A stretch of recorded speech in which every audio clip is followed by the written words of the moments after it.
Hey everybody, welcome to Wright at the Movies. If you're looking for reviews on movies, you've come to the right place. Today I'm talking about Blade Runner 2049. Where do I even begin on this one?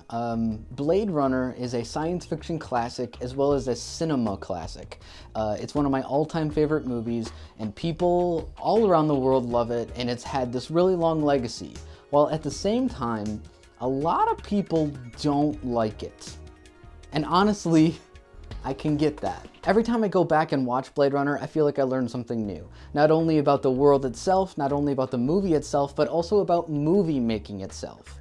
It's not a perfect movie, but it completely fascinates me. It's a masterpiece, but it's a flawed masterpiece. And all these years later, we've had director's cuts, and extended cuts, and final cuts, and now a sequel. And even though this movie isn't perfect, I feel like it still calls to people. It definitely calls to me. And I was so excited to experience Blade Runner again on the big screen. I never got to see the first one on the big screen, but I was damn sure I was gonna watch this one. Blade Runner 2049 looks at the first one and then jacks it up to 100. And that sounds bad, right? That sounds like it doesn't get the point of Blade Runner, but I promise you, it's almost better than the original. The original Blade Runner was filled with long shots in a neon-lit, crappy dystopian city. It was about humanity, it was about having a soul, it was about racism, it was about police brutality, it was about so much, and it had so much to say outside of its really cool aesthetic. It really had a point, and I'm really happy to say this movie definitely does too. Every civilization was built off the back of a disposable workforce, but I can only make so many. This time we follow Officer K, played by Ryan Gosling, and he's a Blade Runner, just like Deckard was in the first one. He's a cop in LA, and he's trying to hunt down these synthetic people, these androids, these replicants, and trying to protect people by getting rid of them. That's a hard job. A really hard job, and it kind of ruins people's lives. He's solving a mystery, and along the way he has to dig up resources from an old case, and that involves stuff and people from the original movie, and I don't really want to spoil anything more than that because this movie goes so much further, so much more beyond anything I expected it to do. This is a world that has really reflected modern technology, but also not at all, you know? So they have holograms, they have human-like robots, they have flying cars, but they don't have cell phones, and they don't really have computers in the traditional sense.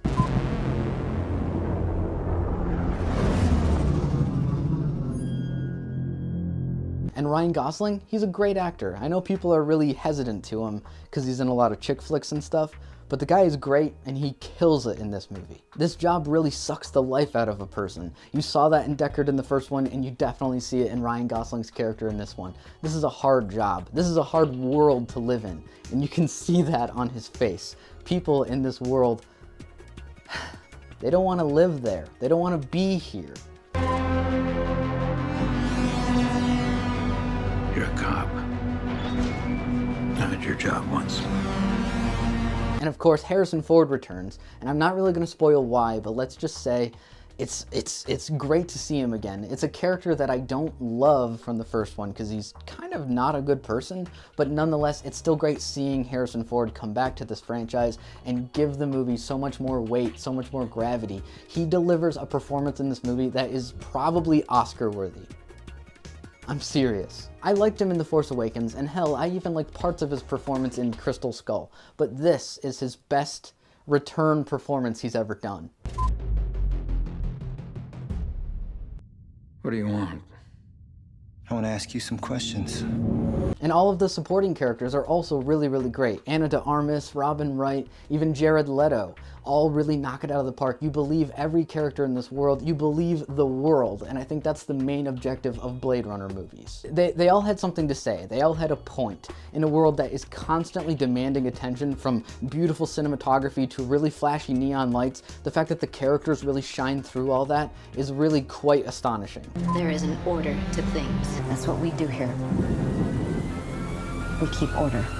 Denis Villeneuve and Roger Deakins are like the Batman and Robin of beautiful cinematography. You know, they're like the peanut butter and jelly. Whenever I think of just the best movie, I think of something involving at least one of two of those guys. This movie is jaw-droppingly beautiful. Somber, yes. Rainy and dark, yes. But some of the most beautiful, amazing, jaw-dropping cinematography I've ever seen in a movie ever. This movie's a masterpiece in terms of writing, directing, pacing, editing, production design, cinematography, everything I can possibly think of. This movie just completely hits it out of the park. There's long takes, there's one-shot scenes, and there's a haunting soundtrack. I am not going to be forgetting this movie for a very long time.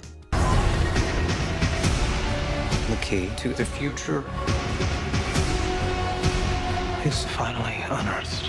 People have complaints about the first one, and those people who don't like the first one, I can understand why. I don't agree with you at all, but I can understand why the movie's not for you. If you're one of those people, I'm gonna say this one's not gonna do it for you either. It's a long movie, and I get that. It's nearly 3 hours long of Ryan Gosling walking around in the rain. I can understand why people are hesitant to go into this. I can understand why it's kind of bombing at the box office. It's a great movie, but it's definitely not for everyone. It's based on film noir, a genre that most people don't care about anymore. For the most part, it's a genre that is dead, but nonetheless is very, very important for film history. Film noir is about a setting, it's about a feel, it's about a tone. You know, film noir is bleak, it's sad, it's hard to live in a noir detective movie. And that's definitely the kind of thing this movie and the first one tries to bring about, something it's trying to bring back. Film noir is about hard-boiled detectives and their miserable lives, but still having to stand up and do the right thing because that's what you gotta do. Bring it to me. They know you're here.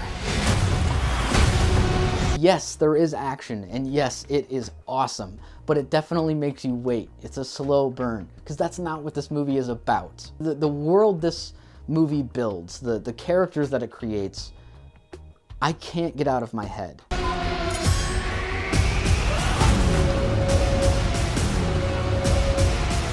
While not for everyone, I highly, highly recommend Blade Runner 2049 for science fiction fans, for film noir fans, for cinema fans, and for somebody who's really getting tired of just constant blockbuster noise. Check this out. Check it out again and again. This movie deserves your money. This movie deserves your time. This is a big budget art movie, and I love that we can still have something like that. I'm giving it 2 thumbs up. Did you see Blade Runner 2049? What did you think? Comment down below. Thanks for watching Right at the Movies. Please remember to like and subscribe, and you can check out another review right there.